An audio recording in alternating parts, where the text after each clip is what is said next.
बहू, अरे ओ बहू, बहू कहाँ गई कुंभकर्ण की औलाद? मर गई क्या? क्या है माँ जी, बोलिए क्या कह रही हैं? अरे बहू, सुबह से तुम बताओ, मुझे चाय बना के लेके आई, अभी तक 8 बज गए, अभी तक तुम मुझे चाय नहीं ला के दी हो। तुम्हारे बाप ने नौकर रखा है क्या?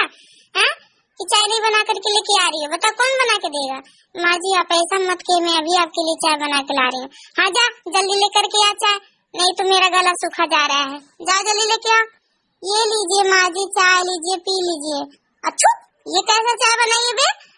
बता, बेहूदी कहीं की, ऐसे कहीं चाय बनता है? तुम्हारे माँ बाप ने क्या सिखा करके भेजा है तुम्हें? बताओ, अभी तक तुम्हें चाय नहीं बनाने आया है?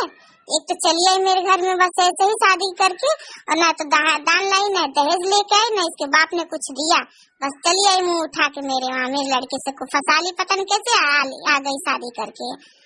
अरे माँ क्यों इसको इतना डांटती हो? ये भी तो किसी की लड़की है ना। माँ भाभी को मत डांटो इतना। तू चुप रह, बहुत आई बोलने के लिए लौकी। जान जाओ, बहुत तुम बोल रही बीच में, छोटी मुँह बड़ी बात आगे टिन करने। हाँ अरे बहू ये बता कि तुम दोपहर को खाना कब बनाओगी? माँ जी मैं अभी बना रही हूँ। बता, मुझे इतना तेज से भूख लगा है, बस नाश्ता दे देती करने के लिए, भी खाना कब मिलेगा खाने के लिए दोपहर का? जल्दी जाओ मेरे लिए रोटी और सब्जी बना करके लेके आ। अरे माँ जी तो मुझे बहुत ही फंसा दिया आज, मेरा तबीयत बहुत खराब है, मेरा सर में दर्द है।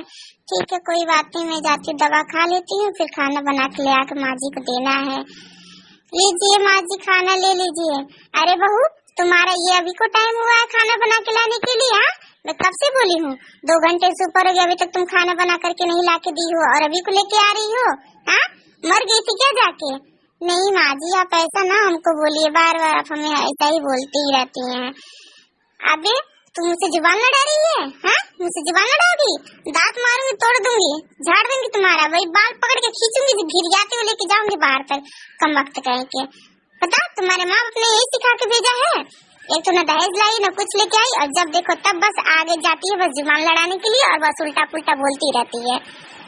अरे माँ जी मुझसे गलती हो गई, माफ करिए माँ जी, बहुत तुम्हारी माफी मांगने के लिए। आने तो मेरे बेटे को, अभी जब आएगा तो मैं उससे कहूंगी, तुम्हारी शिकायत करूंगी, बहुत तुम बोल रही आजकल। अरे बेटा आलू, आलू क्या है मम्मी? अरे ये बता तू कैसे लड़की से शादी कर लिया? इसीलिए तुमने जाकर के लव मैरिज किया था? हैं मैं तो कह रही थी कि मैं इस लड़की से तुम्हारा शादी नहीं कराऊंगी, लेकिन फिर भी तुम जिद किए और शादी करके लेके आए, और ये कमबख्त है, कोई काम ढंग से करती नहीं है, उल्टा मेरे से बैठे बैठे जुबान लड़ाती है। अरे माँ क्यों उसको एकदम से इतना कोसती रहती हो? जाने दो क्या हुआ, बताओ क्या दिक्कत तुम्हें हो गया? ये बताओ बेटा, दोपहर का खाना अभी कोई मुझे ये 12 बजे में मांगी थी, और ला करके मुझे 2 बजे दे रही है, 2 घंटे के बाद। इसके बाप ने नौकर यहाँ रखा है, ये नहीं कुछ करती है टाइम से? हैं अरे माँ जाने दो, किस चीज की कमी है, कहाँ इतना चिल्लाती रहती हो? देखो बेटा तुम्हारे कहने मैं तो शादी तो कर दी, और इसके बाप ने एक भी दहेज नहीं दिया है, ठीक है? और इससे कह दो कि मुझे दहेज दे, या तो यहाँ पे लाके नौकर रखे, नहीं तो घर का पूरा काम ये करे। अरे माँ जी रहने दो, इतना मत बोलो। मम्मी मम्मी ये बताओ, अगर मेरी कल की शादी हो जाए और मैं अपने घर जब जाऊंगी, तो वहाँ पे तुम नौकर भेजोगी मेरे साथ? और नहीं तो क्या तुम्हारे साथ मैं नौकर भेजूंगी? तो ठीक है मम्मी, नौकर भेजोगी तो तुम ही चले चलना, जाके तुम ही खाना बनाना खिलाना। अगर हमारी भी सास तो ऐसे ही बोलेगी तो तुम्हें कष्ट ऐसे होगा ना। और ये भी तो किसी की लड़की है, तुम इसे कहाँ इतना ऐसे बोलती रहती हो? अरे तुम्हारी भी जुबान बहुत पटर पटर चल रही है, जान जा लौकी, मारेंगे तुम्हारे भी दांत झड़ जाएगा। बहुत आई है भौजाई का पक्ष लेने के लिए, चल जा बग यहाँ से। एकदम से न काम की न काज की, दुश्मन अनाज की, सिर्फ खाने के लिए आई रहती है, जब कहो कोई काम तो बस सोई पड़ी रहती है, कोई काम नहीं दिखता है। अरे माँ तो तुम लौकी से कह दी होती, वो कर दी होती, अगर ये सोई थी तो मान लो इसका भी तबीयत इसका खराब हो गया था, तो अगर नहीं कुछ कर पाई है टाइम से, तो तुम बहन से कह दी होती, वो कर दी होती। तुम बहुत आए हो बोलने के लिए आलू, जान जाओ, तुम्हारा भी तोड़ना पड़ेगा। मेरे बिना पसंद का तुम जाके शादी कर ली, और यही सिला मिल रहा है आज हमें।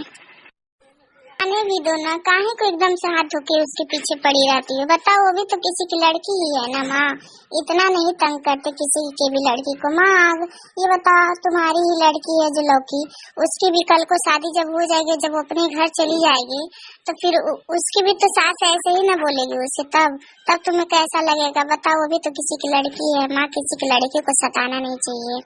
चल चुप कर, बहुत तू आया बोलने के लिए, जा प्रवचन अपना किसी और को सुनाना। बहुत आते हो बोलने के लिए, अपनी बीवी का ही पक्ष ले रहे हो तुम भी। बताओ, उसको सुबह से मैं बोली हूँ कि चाय बना के लाओ, बहुत चाय बना के लाई है तो एकदम बेकार डिश लग रहा है, उसको बनाने नहीं आ रहा है। कह रही हूँ कि भूख लगा खाना ला, तो लेके आते आते आ रही 2 घंटे के बाद। बताओ, जिस टाइम पे मिलना चाहिए उस टाइम पे दे नहीं रही है तो मैं क्या कहूँ? हाँ, और न तो उल्टा ही मुझसे जुबान लड़ा रही है।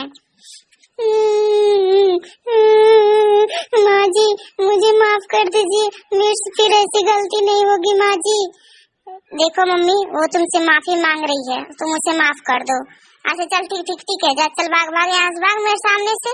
बहुत आई आकर के मगरमच्छ के आंसू दिखाती है, रोती है बिना मतलब का। जाके अपने बाप से कह दियो कि मुझे दहेज चाहिए और मुझे दहेज दे, ठीक है? तब तो तुम इस घर पे रहना, या तो अगर नहीं दहेज देना है तो इस घर का सारा काम कर अकेले, समझी? और कोई हाथ तुम्हारा नहीं बताने जाएगा, नहीं तो दहेज ला लेके चल तू आ यहाँ पे मेरे यहाँ। माँ तुम ये कैसी बात कर रही हो? दहेज लेना और देना तो पाप है ना माँ। अगर नहीं दहेज उसके माँ बाप दिए तो क्या हुआ, पर हमारे पास किसी चीज की कमी तो नहीं है। बताओ, अगर कोई कमी है तो फिर बताओ, मैं उसे पूरा करूँगा। तुम चल चुप रह, बहुत तू आया बोलने के लिए। बता, किसी की भी लड़की की ऐसे ही शादी हो जाती है क्या? एक तो तुम लव मैरिज के लेके चला है इसे, और दूसरी बात तुम भी आके मुझसे बहस कर रहा है। दोनों लोग एकदम वही हो गए हो। माँ ऐसा तुम उसके ऊपर अत्याचार करोगी तो बताओ, तो अगर वो तुम्हारे खिलाफ FIR दर्ज करा दो ना तो तुम्हें जिंदगी भर जेल में चक्की पीसोगी जा करके, समझी? और बहुत आई बोलने के लिए, वो भी तो किसी की लड़की है, और कभी किसी की लड़की को ऐसा नहीं कुछ भी बोलना चाहिए। कल को तुम्हारी भी लड़की जाएगी, उसके साथ ऐसा होगा तो कैसा तुम्हें लगेगा? माँ अब तो कुछ तो समझ करो, तुम्हें शर्म आनी चाहिए माँ। सही कह रहे बेटा, मेरी तो आंखें खुल गई है, मैं भी इसके ऊपर बहुत अत्याचार की हूँ। बेटा मुझे माफ कर दो, तुम भी मेरे ऊपर, तो मैं तो भूल गई थी कि मैं भी कभी बहू थी, और तुम भी अगर आई हो तो तुम भी तो किसी की लड़की हो। चलो बेटी, आज से तुम मेरे लिए, तुम मेरी बेटी के समान हो, मैं आज के बाद से तुम्हें कुछ नहीं कहूँगी। ठीक है मम्मा, बहुत अच्छा, धन्यवाद माता जी, आप मुझे ऐसा समझी अपनी बेटी के लिए, बहुत बहुत धन्यवाद मम्मी जी। अगर ऐसे ही सास सबको मिले तो फिर दुनिया में रह क्या जाएगा। इसीलिए कहा जाता है दोस्तों कि आप लोग भी ना तो दहेज लीजिए ना दहेज दीजिए। अगर शादी होगी जिस भी लड़की तो समझिए वही आपके घर की बहू है, वही आपकी पत्नी है, और उसके साथ सुखी से रहिए ताकि उसे भी कोई कष्ट ना हो। तो दोस्तों, आपको हमारा वीडियो कैसा लगा? अगर अच्छा लगा तो प्लीज लाइक कीजिए और कमेंट कीजिए, और अगर आप हमारे वीडियो पहली बार देख रहे हैं तो हमारे चैनल को सब्सक्राइब कीजिए दोस्तों, और दोस्तों के साथ शेयर करना ना भूले प्लीज दोस्तों। तो मिलते हैं नेक्स्ट वीडियो में, तब तक के लिए बाय बाय। जय श्री राम, राधे कृष्णा, जय जय राम, सीताराम।